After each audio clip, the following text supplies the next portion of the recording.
Pak Heru, aku ketemu trader Pak Heru. Dia kalau nggak ada floating minus itu gatel. Loh, loh. Ada sih yang begitu juga. Loh, ya, Pernah ketemu yang begitu. ya itu yang sell become support.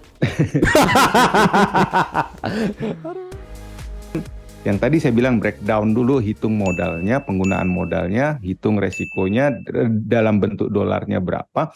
Baru sisi keduanya jurnal versi Mas Aditya dengan melihat catatan why entry di sini, exit di sini, why rewardnya segitu gitu. Kalian tahu pips-pips ini adalah hasil dari analisa live streaming di channel Forex IMF. Menyaksikannya di channel Forex IMF Indonesia, foreximf.com, serta aja di YouTube. Ya banyak juga yang soalnya lucunya gini ya, kita kan kalau mau dagang juga di dalam dunia nyata kan pasti kan segala sesuatunya yang dihitung kan modalnya Hitung, ya. Betul. Tapi di dalam trading ini nggak tahu kenapa ngitung modal ini kayaknya jadi yang ke 100 gitu. Asik dengan indikator, asik. Ya, asik dengan indikator, asik dengan ini kenapa.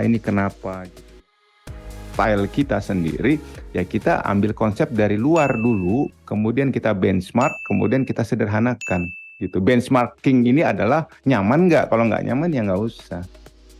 Ya hitung kita punya duit berapa sih? Nggak, sampai kapan duit kita akan habis? Resikonya seberapa? Bisa nggak kita breakdown resiko ini menjadi kecil-kecil supaya probabilitas untuk mencapai suatu resiko itu kita bisa lewatin.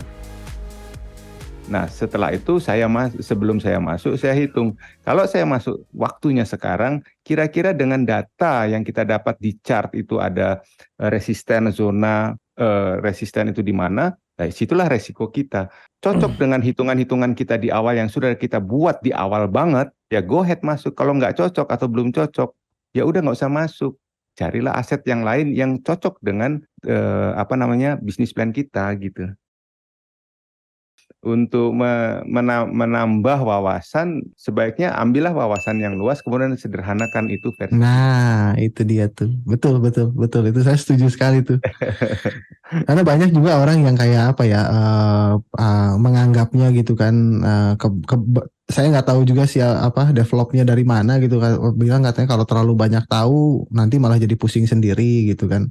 Tapi padahal ya satu hal yang memang saya pernah mengalami juga sih pusing gitu kan. Tapi kalau kita punya banyak pilihan, at least kan setidaknya kita bisa mensortir mana yang baik, mana yang tidak kan. Daripada hanya cuman punya satu pilihan tok ke itu aja gitu. Kita nggak bisa ada komparasinya dengan yang lain gitu. Mana tahu di luar sana ada yang lebih baik. Mana tahu di luar sana ada yang lebih cocok gitu kan. Bahwa kadang-kadang kita pun juga harus hati-hati dengan common information yang ada di luar gitu kan. Setuju. Kenapa? Karena tidak semuanya itu adalah at your own benefit gitu, dalam artian bahwa tidak semua informasi yang Anda terima di luar sana itu adalah untuk kebaikan Anda. Iya, kurang lebih seperti betul itu banget. Dan kita untuk bisa tahu yang tidak atau yang mana yang mana yang baik untuk kita atau tidak, kalau kita tidak mau belajar itu tidak akan bisa ketemu. Pembicaraan mengenai persentase dari yang gagal itu sebetulnya kita bisa lihat dari sini. Kalau misalnya ada yang ngikutin atau follow positioning trading, itu kan ada ya yang seperti dari sini saya ambil contohnya FXCM market data gitu kan, atau ada IG client sentiment index dan lain sebagainya gitu. Itu menunjukkan bahwa mayoritas retail trader itu berada dalam kondisi yang sebetulnya berlawanan dengan tren. Oh itu gitu. Ya.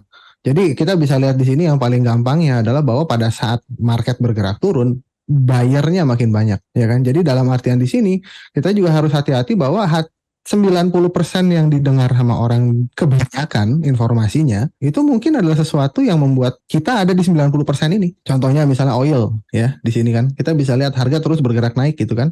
Tapi apa yang dilakukan oleh retail di sini? Oh, it's unique. Iya kan? Apa yang dilakukan oleh retail di sini? Ini harga naik kan? Nah, ini tulisannya ada jelas di bawah. Retail open short position. Dari si ini datanya FXCM market data ini, yang tadi ada yang unik Mas Adit. Oh, itu lucu kan? Lucu. Turun buy, naik iya, sell. Memang iya. Memang iya. Jadi ya di sinilah maksudnya saya sempat apa ya? Ya maaf kata ya, bukan seperti apa, tapi dalam artian memang kadang-kadang yang namanya sesuatu yang benar itu ada yang less populer biasanya. Ya, jadi mungkin katakanlah misalnya seperti saya cukup yakin lah bahwa apa yang dikatakan oleh saya dan Pak Heru barusan itu adalah termasuk yang dalam golongan yang tidak terlalu populer. Karena kita bicara yang benar gitu kan. Jadi karena kita bukan dalam artian saya mengatakan bahwa kita yang paling benar, enggak gitu ya. Tapi kembali lagi ya konteksnya di sini adalah hati-hati dengan sesuatu yang sering Anda dengar di luar sana, karena takutnya yang Anda dengar itulah yang malah akan semakin sering Anda dengar, semakin membuat Anda di sini masuk ke dalam golongan-golongan yang 90%. Ya, di saat market sedang high, sedang terus-menerus membuat higher high gitu kan, sellernya makin banyak gitu. Lah itu kan sell become support Mas Adit. Sell become support, ya, atau buy become resistant kan? Di sini nih market turun gitu kan ke bawah nih kan, bayarnya makin banyak. Kalau ngomongin siapa yang dominan buyer atau seller kan sesimpel kita lihat candlestick aja kan udah tahu kan. Iya. Oh. Jadi kadang-kadang ini ya terkadang gitu kita itu yang namanya seorang trader ya, memang saya juga alami gitu. Ada yang disebut dengan istilahnya itu intentional blindness disebutnya. Intentional blindness itu adalah kebutaan yang disengaja. Jadi kadang-kadang kita melihat gitu kan bahwa ini candlenya bearish gitu kan. Kita tahu ini candlenya bearish gitu kan. Tahu banget bahwa ini tuh candlenya bearish gitu. Tapi yang kita lakukan buy. Jadi seolah-olah ini tuh tidak terlihat gitu. Candle yang solid warna putih panjang gitu kan. Kalau kita zoom jelas-jelas kelihatan putihnya panjang gitu kan. Kadang-kadang ini nggak kelihatan gitu. Kayak seolah-olah ya apa ya, transparan aja gitu. Oh ya. Dan itu adalah sesuatu hal yang apa ya, yang kadang ya saya sendiri alami dulu gitu, entah kenapa. Itu memang terjadi. Dan untuk merubahnya itu, untuk bisa kita melihat perspektif yang berbeda gitu kan, ya kita nggak bisa dengan sendirinya berharap berubah gitu. Ada yang harus kita pelajari, ada yang harus kita proses yang kita jalanin gitu. Jadi nggak sekedar kita rajin ngelihat chart terus tiba-tiba berubah pandangannya, bisa-bisa aja sih, tapi prosesnya akan jauh lebih cepat kalau kita mau belajar gitu, mau terbuka, adaptif kalau kata Pak Heru tadi kan. Jadi kalau kita adaptasi dengan kondisi market, ada yang berubah, ada yang ini, ada yang itu, kita menerima masukan gitu, menerima informasi lain. Contohnya bisa market apa saja lah ya gitu kan, kita nggak harus ini gitu, bisa USD CAD, bisa USD Yen, bisa Euro USD dan lain sebagainya gitu. Kalau misalnya saya lagi dalam posisi buy, kemudian saya melihat ada tiba-tiba flipping nih, sellernya makin banyak gitu, seperti ini gitu kan, flipping dari datanya gitu, dari sellernya makin banyak dan terus makin naik. Ini mengindikasikan kepada saya bahwa saya bisa holding lebih lama. Oh gitu.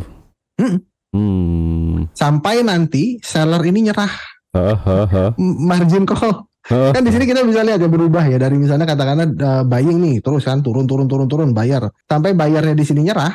Ya di Ajax ini kan ada kayak semacam penurunan begini ya, sampai ini menyerah, barulah di situ nanti kita plus minus ya, dari misalnya dari sini posisi sellingnya gitu kan, kita bisa untuk mulai taking profit gitu. Jadi kalau di sini sampai nanti misalnya kita melihat sellernya ini menyerah gitu, nah di situ kita bisa terus trailing posisinya gitu. Trailing aja terus sampai ke atas sampai sellernya nyerah